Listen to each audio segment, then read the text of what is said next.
अस्सलामुअलैकुम वरहमतुल्लाहि वबरकातुहू। बिस्मिल्लाहिर्रहमानिर्रहीम। रब्बि इश्रह ली सदरी वयस्सिर ली अमरी वहलुल उक़दतम मिन लिसानी यफ़क़हू क़ौली। माय डियर स्टूडेंट्स, आज के इस वीडियो लेक्चर के अंदर हम एक नया इम्पॉर्टेंट कॉन्सेप्ट जो है उसको डिस्कस करने वाले हैं। आपको याद होगा कि मैंने लास्ट टाइम एक एग्ज़ाम्पल करवाई थी वेक्टर की ग्राफिकल रिप्रेजेंटेशन के लिए, और उस ग्राफिकल रिप्रेजेंटेशन में हमने 10 न्यूटन फोर्स ईस्ट डायरेक्शन में ली थी। तो मुझे दो चीज़ों की ज़रूरत पड़ी थी ग्राफिकल रिप्रेजेंटेशन वेक्टर की करने के लिए। नंबर 1, एक सूटेबल स्केल चाहिए था, और नंबर 2, हमें एक रेफरेंस सिस्टम चाहिए था जिसको देखकर हम अंदाज़ा कर सकें कि फ़लाँ सिमत में ईस्ट है। ठीक है, इसी तरह हम किसी भी वेक्टर को रिप्रेजेंट करेंगे तो उसके लिए हमें एक रेफरेंस सिस्टम लाजमी चाहिए होगा, और वो रेफरेंस सिस्टम हमारी डायरेक्शन को डिसाइड करेगा। तो आज एक्चुअली में हम रेफरेंस सिस्टम के बारे में ही पढ़ने वाले हैं, लेकिन उससे पहले मैं वेक्टर की मैग्नीट्यूड को रिप्रेजेंट करने का एक तरीका जो है वो आप लोगों के साथ डिस्कस करता हूँ।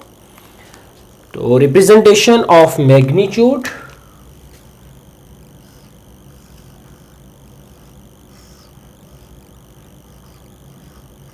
representation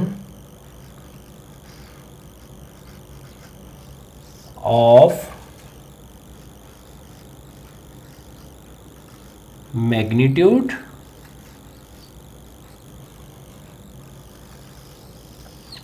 मैंने बताया था कि आपने लाइट फेस लेटर यूज करना है विदाउट एरोहेड। वो वेक्टर की मैग्नीट्यूड को रिप्रेजेंट करेगा। A light face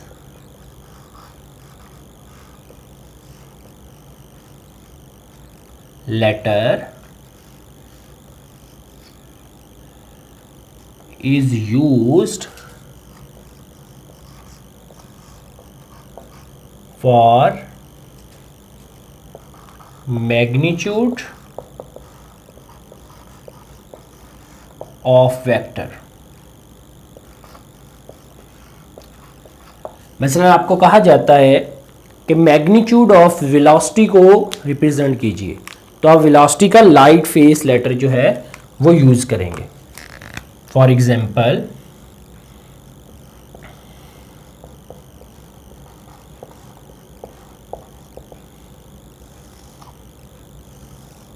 small v for velocity, small a for acceleration, f for force, etc। इनको ना तो मैंने बोल्ड फेस में लिखा, ना ही मैंने इनके ऊपर वेक्टर को एरोहेड का निशान जो है वो मैंने डाला। तो ये एक्चुअली में वेक्टर क्वांटिटीज़ की मैग्नीट्यूड को रिप्रेजेंट कर रहे हैं। इसी तरह एक और तरीका भी है कि आप बार यूज़ किया करते हैं कि फॉर एग्जांपल मैं लिखता हूँ वेलोसिटी, और वी कैन राइट, इन्हीं चीज़ों को आप ऐसे भी लिख सकते हैं कि वेलोसिटी के ऊपर वेक्टर डालने के बाद इसके गिर्द बार, ये भी मैग्नीट्यूड को रिप्रेजेंट करेगा। ये एक्सेलरेशन की मैग्नीट्यूड होगी, ये फोर्स की मैग्नीट्यूड होगी, और etc। All these are represented the magnitude of specific vectors.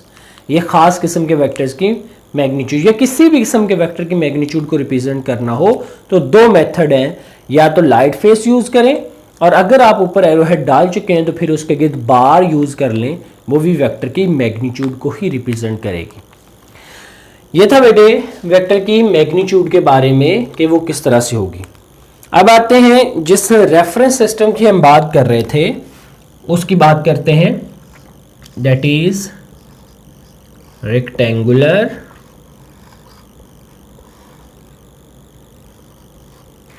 Coordinate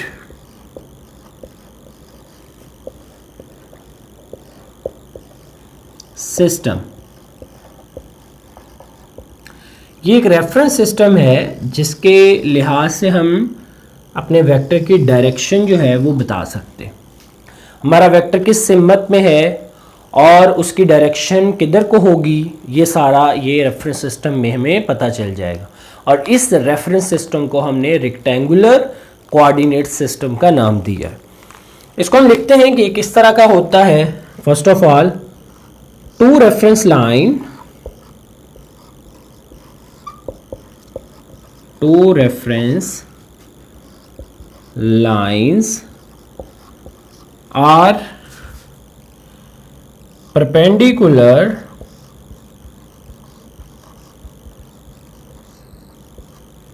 intersect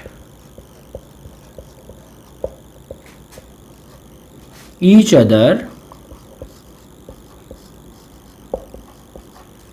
at a point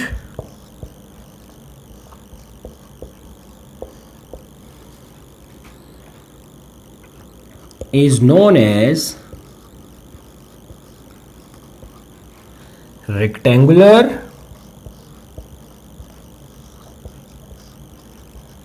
coordinate system. दो रेफरेंस लाइन जो एक दूसरे को परपेंडिकुलरली इंटरसेक्ट करें एक पॉइंट के ऊपर, उसको हम रेक्टेंगुलर कोऑर्डिनेट सिस्टम का नाम देते हैं। अब इस सिस्टम का दूसरा नाम कार्टेशियन कोऑर्डिनेट सिस्टम भी रखा जा सकता है। Another name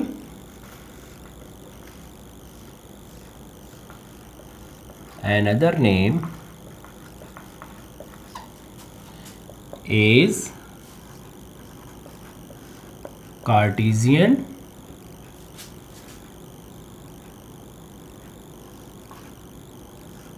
कोऑर्डिनेट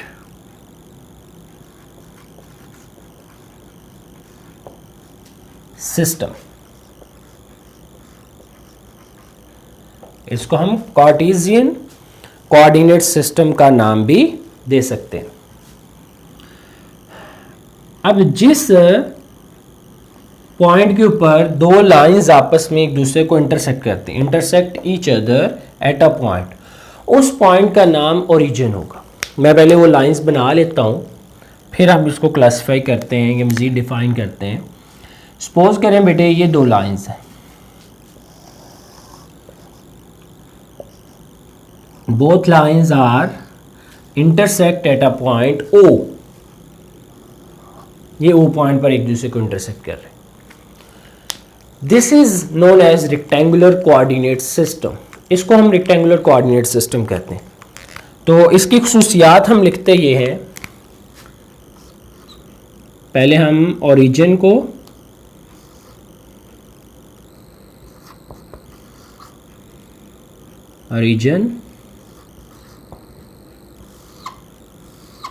उसको डिफाइन कर लेते हैं। ओरिजिन कौन सा पॉइंट होता है? एक ऐसा पॉइंट जिसके ऊपर ये दोनों लाइंस एक दूसरे को इंटरसेक्ट कर रही हैं, दैट इज कॉल्ड ओरिजिन। इस पॉइंट को हमने डायग्राम के अंदर ओ पॉइंट के साथ जो है वो रिप्रेजेंट किया हुआ, तो हम कहेंगे जो ओ पॉइंट है उसको हम ओरिजिन का नाम देंगे।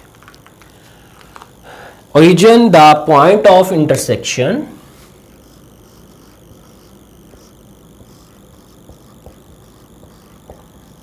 of intersection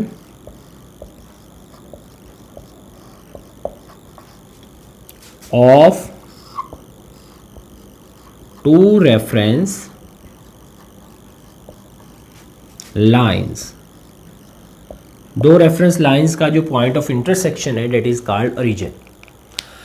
अब इसमें इन दो रेफरेंस लाइंस में से जो हॉरिजेंटल है इसको हम एक्स एक्सिस का नाम देते हैं।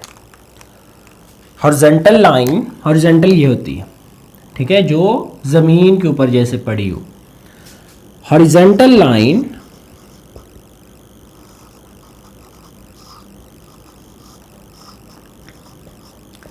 is known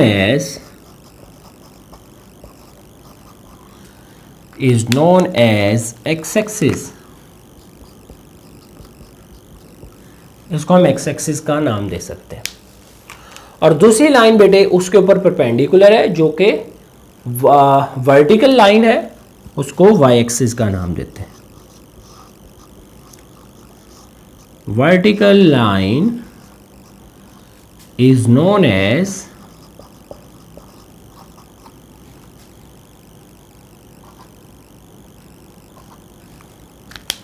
Y axis. ये वाई एक्सिस आ गए। अब एक्स एक्सिस के अंदर फिर हम मज़ीद क्लासिफाई करते हैं, तो ओरिजिन से राइट साइड पर पॉजिटिव एक्स एक्सिस है और ओरिजिन से लेफ्ट साइड पर नेगेटिव वाई एक्सिस है। यानी अगर ये लाइन देखें, ये ओरिजिन से राइट साइड पर है, this is considered as positive X axis, this is positive negative X axis, positive Y axis, negative Y axis. ये इसके अंदर फर्दर क्लासिफिकेशन है, यानी पॉजिटिव वैल्यूज़ की और नेगेटिव वैल्यूज़ की। तो हम कहते हैं कि on right side of origin, region की राइट साइड पर positive X axis, on left side of origin negative X axis.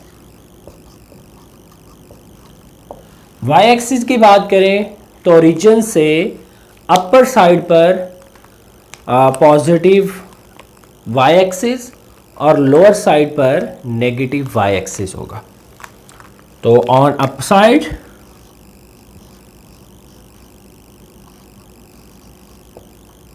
Of origin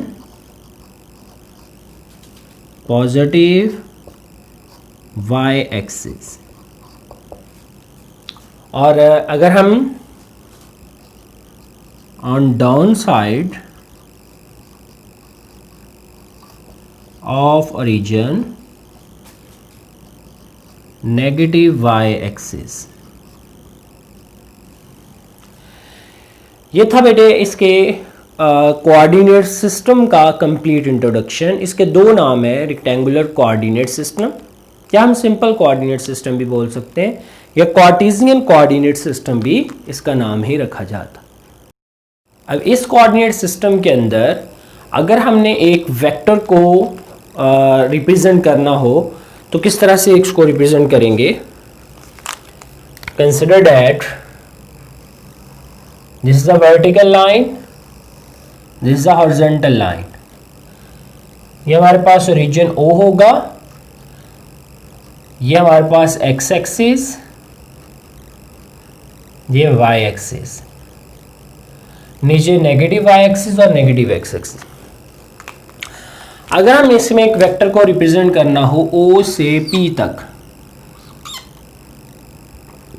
ये P पॉइंट है, A, B इसके कोऑर्डिनेट्स हैं, वेक्टर A है, और यहाँ पे ये एंगल थीटा है जो कि एंटी क्लॉकवाइज डायरेक्शन में हमने पॉजिटिव एंगल थीटा लिया वो। तो हम इसमें कहते हैं कि वेक्टर ए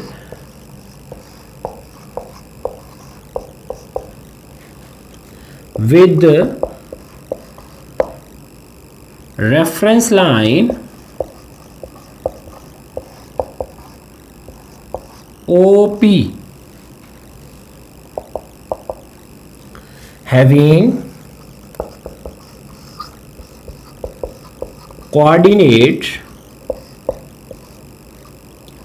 A, B, उसके ये दो कोऑर्डिनेट्स हैं A, B। अब A, B को अगर हम रिप्रेजेंट करें तो ये इस तरह से होगा, A along x axis and B along y axis. तो हम कहते हैं A, B are two rectangular coordinates A along x-axis and B along y-axis। A x-axis की सिमत में बेटे होगा और B y-axis की सिमत में होगा। तो A, B उस A वेक्टर के दो कोऑर्डिनेट्स हैं जो ये बता रहे हैं कि A वेक्टर दोनों एक्सिस की सिमत में डिस्प्लेसमेंट कवर कर रहा है। फिर आ जाते हैं एंगल थीटा पर। Theta angle would be taken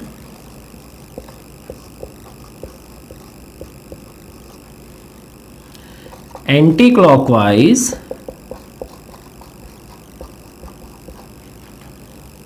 that is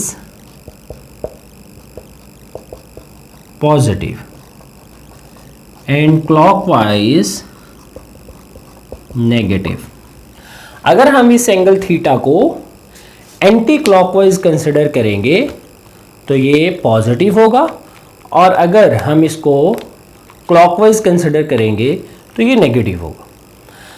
अब ये जो कोऑर्डिनेट सिस्टम मैंने आपके सामने बनाया जिसमें दो एक्सिस हैं, X axis and Y axis, इसे बोलते हैं टू डायमेंशनल कोऑर्डिनेट सिस्टम और इसको किसी भी प्लेन के अंदर यूज किया जाता है। हम इसमें कहते हैं दिस इज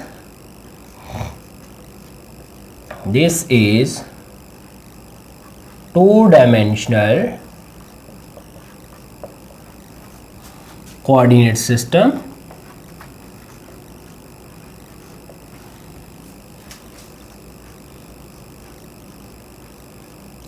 that is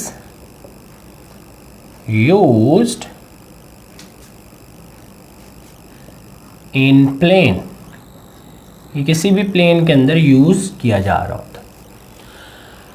अब अगर हमने स्पेस के अंदर यूज करना हो तो फिर हमें एक तीसरी लाइन ड्रॉ करनी पड़ती है जो इन दो लाइंस जो कि पहले से परपेंडिकुलर हैं उनके ऊपर परपेंडिकुलर, यानी जहां पे हमने दो लाइंस आपस में परपेंडिकुलर ड्रॉ की थी अब उसमें तीन लाइन आपस में परपेंडिकुलर ड्रॉ होंगी। वो कैसे होंगी? पहले दो लाइंस जो हमने आपस में परपेंडिकुलर ड्रॉ की थी वो ऐसे थी, this a horizontal line, this a vertical line. और अगर एक लाइन इस तरह से ड्रॉ की जाए कि वो इनके ऊपर इस तरह परपेंडिकुलर, यानी जो आपकी तरफ आए और मेरी तरफ आए, तो ये तीसरी लाइन जो है इन दोनों के ऊपर परपेंडिकुलर। ये लाइन ब्लैक के साथ भी 90 का ज़ाविया बना रही है और रेड के साथ भी 90 का ज़ाविया बना रही है।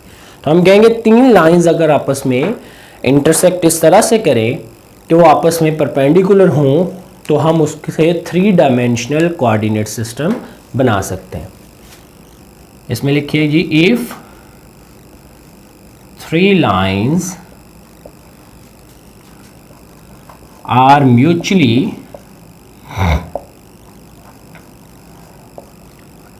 perpendicular to each one to one another, then it's said to be three-dimensional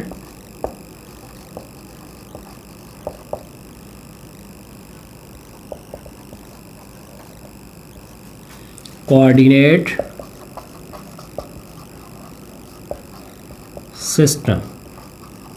तो हम ऐसे सिस्टम को थ्री डायमेंशनल कोऑर्डिनेट सिस्टम का नाम देते हैं।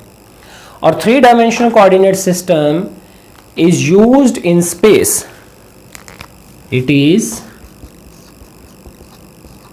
यूज्ड इन स्पेस, ये स्पेस में यूज किया जाता है। अब वो थ्री डायमेंशन कोऑर्डिनेट सिस्टम अगर मैंने बोर्ड पर ड्रॉ करना हो तो कैसे करूँगा?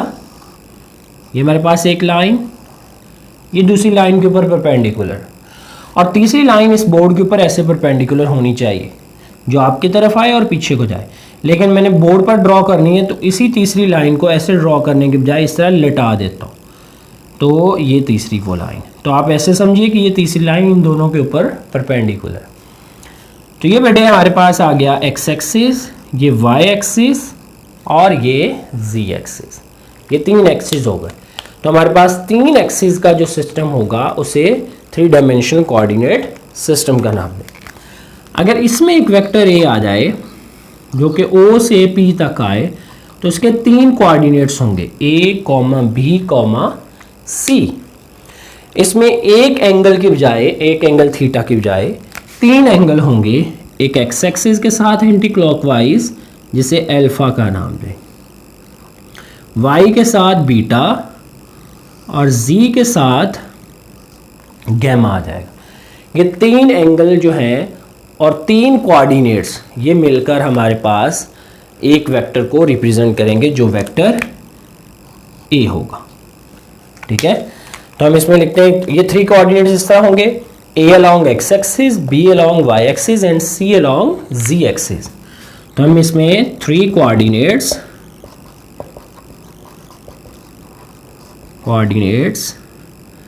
ए comma B comma C are along X axis, Y axis and z axis respectively, और alpha, beta and gamma are angles along